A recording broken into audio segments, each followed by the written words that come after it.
خاتون فرماتی ہے مجھے بڑی تسکین ہوئی اور چند دن کے بعد مجھے ایذا دینے والے بھی مر گئے۔ تو یہ میرے میٹھے میٹھے اور پیارے پیارے اسلامی بھائیوں، اسی طرح صحابہ کرام علیہم رضوان کو بھی خوب تکلیفیں دی جاتی، انہیں بھی بڑی آزمائش کا سامنا کرنا پڑا، یہ آزمائش کا سفر چلا ہی آ رہا ہے، یہاں تک کہ حضرت سیدنا عثمان غنی رضی اللہ تعالی عنہ، جو کہ حضرت سیدنا صدیق اکبر رضی اللہ تعالی عنہ کی انفرادی کوشش کے ذریعے مسلمان ہوئے۔ تو جب آپ دائرہ اسلام میں داخل ہوئے تو ان کا چچا ان کو سزا دیتا، اور وہ یہ ہوتی کہ حضرت سیدنا عثمان غنی رضی اللہ تعالی عنہ کو کچے چمڑے میں لپیٹ کر اس سے رسی میں باندھ کر دھوپ میں ڈال دیا کرتا تھا، کچے چمڑے کی بدبو اور اس پر عرب کی دھوپ، اس پر آدمی غور کرے کہ حضرت سیدنا عثمان رضی اللہ تعالی عنہ کو کس قدر تکلیف کا سامنا کرنا پڑتا ہوگا۔ امام حسین رضی اللہ تعالی عنہ پر آزمائش آئی، جب یزید پلیت تخت نشین ہوا اور تخت پر بیٹھنے کے بعد اس نے امام علی مقام، امام عرش مقام، امام حمام، امام حسین رضی اللہ تعالی عنہ سے بیعت طلب کی اور آپ نے اس کی بیعت سے انکار کر دیا۔ دوسری طرف کوفے والوں نے آپ کو بے شمار مکتوب بھیجے کہ آپ آئیے اور یزید پلیت کے ظلم و ستم سے ہم کو بچائیے۔ آپ نے کوفے کی بے وفائی کو پیش نظر رکھتے ہوئے کہ کوفے والوں نے ماضی میں جو بے وفائی کے معاملات کیے تھے، آپ نے اپنے چچا زاد بھائی حضرت سیدنا مسلم بن عقیل رضی اللہ تعالی عنہ کو وہاں بھیجا کہ آپ جا کر حالات دیکھیے۔ جب وہاں وہ پہنچے تو ایک قول کے مطابق کئی ہزار کوفے والوں نے امام حسین رضی اللہ تعالی عنہ کے لیے آپ کے ہاتھ پر بیعت کی اور جان و مال قربان کرنے کا یقین دلایا۔ جب یہ حالات دیکھے تو حضرت مسلم بن عقیل رضی اللہ تعالی عنہ نے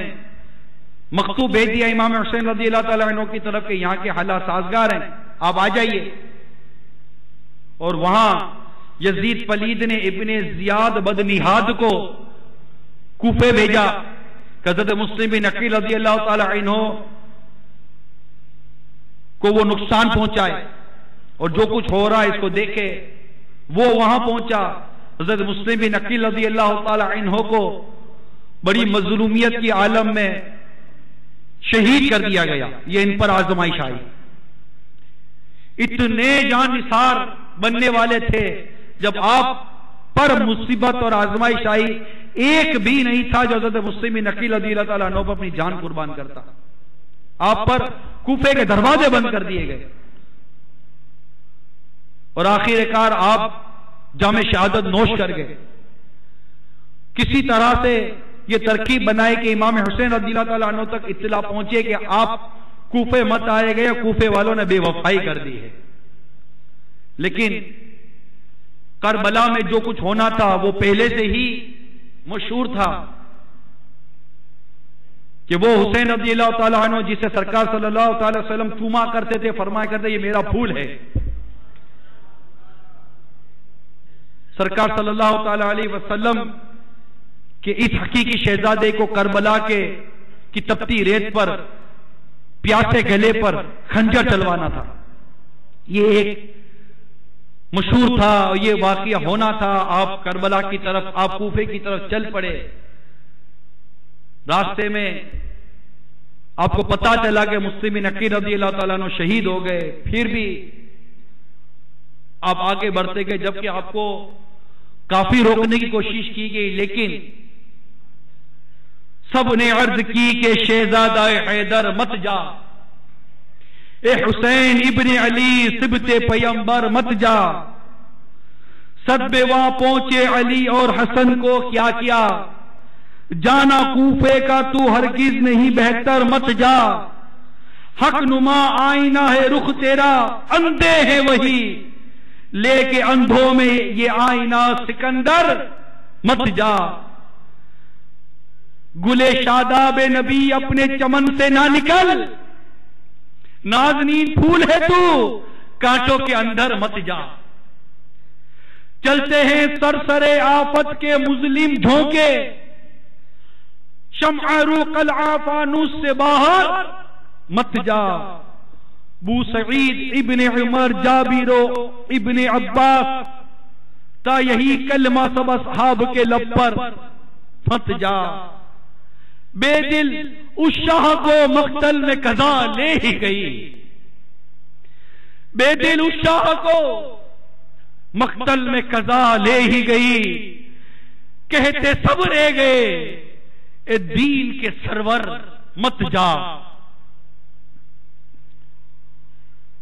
آخر کار امام مظلوم رضی اللہ تعالی عنہ ابھی کوفے نہیں پہنچے تھے کہ حضرت حور رضی اللہ تعالی عنہ جو بعد میں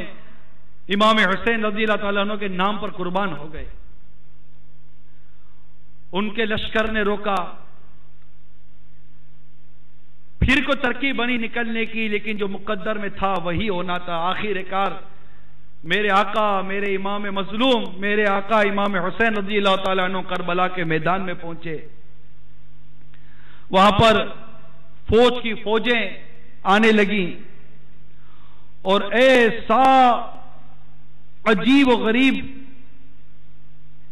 یہ منظر تھا کہ یہ چند نفوس کے لیے کئی ہزار کی فوج لڑنے آئی تھی، کئی ہزار کی فوج لڑنے آئی تھی، اور یہ کئی ہزار کی فوج نے بھی ایسا انداز اختیار کیا کہ اس اہل بیت کے گھرانے پر پانی بند کر دیا۔ بتائیے، ان کے ساتھ عورتیں بھی تھی، کیونکہ یہ واقعہ واقعی بڑی مظلومیت کا ہے، مگر امتحان تھا، آزمائش تھی، بڑی مظلومیت کا واقعہ ہے۔ پانی بند کر دیا گیا، جبکہ 6 ماہ کے علی اصغر ساتھ ہیں، پردہ نشین خواتین ساتھ ہیں، اور چلے تھے کوفہ میں، کربلا کے میدان میں آ گئے۔ نہر فرات سامنے بہ رہا ہے، چریند پی سکتے ہیں، پریند پی سکتے ہیں، گھوڑے پی سکتے ہیں، سب پی سکتے ہیں، اگر نہیں پی سکتا تو میرے آقا کا نواسہ نہیں پی سکتا۔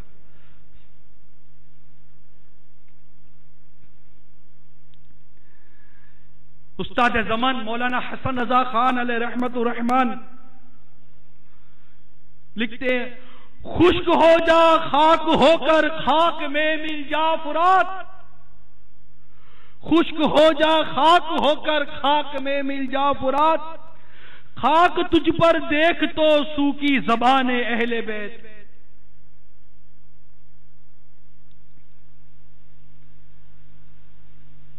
وہ مہر فرات کا پانی بند ہو گیا، 3 دن کی بھوک اور پیاس۔ پھر امام علی مقام، امام عرش مقام، امام حسین رضی اللہ تعالی عنہ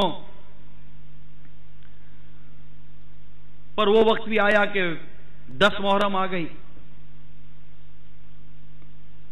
اس دوران امام علی مقام رضی اللہ تعالی عنہ نے اپنے نسب کا بیان کیا،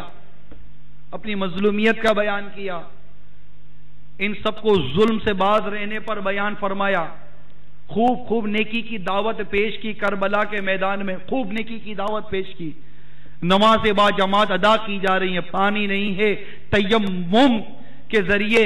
نمازوں کا اہتمام کیا جا رہا ہے، جمعہ کا دن ہے، 10 محرم الحرام ہے، دشمن کی فوج در فوج سامنے ہے، اور بڑے ذوق و شوق کے فجر کی نماز جماعت کے ساتھ ادا کی جا رہی ہے۔